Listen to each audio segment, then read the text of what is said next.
Boys, they've won 2 World Cups, India, but they've hosted it 4 times. Is that a bit of pressure this time for India? Well, I think there's always pressure on the Indians when they play around the world, but at home there's even more pressure. So it's going to be a factor which should work in their favour, but if they start to play a little bit negatively and start to lose a game or two, it can actually backfire on them.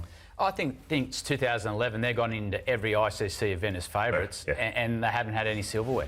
So I think there's a lot of pressure on India, especially at home conditions. And I was a bit nervous about India at the start, but they've got a few players coming back from injury. Well, there's no doubt they're a powerhouse batting lineup for them. They are superb. Let's have a look at some of the numbers here because, boys, most ODI centuries, have a look at that. Virat Kohli, 47. I mean, he's 2 behind Sachin, and Sachin's played 1,000 games. Well, he's played, 100 and... A lot.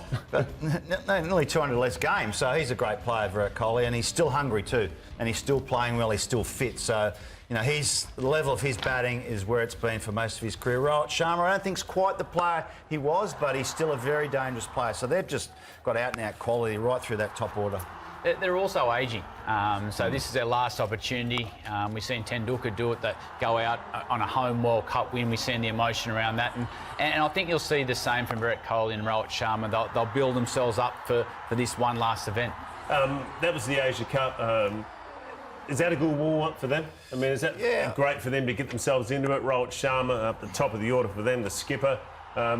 You're right, it's the last World Cup for them, and that's a big thing. Yeah, it's a good warm-up for them, you know, playing quality teams like Pakistan and Sri Lanka.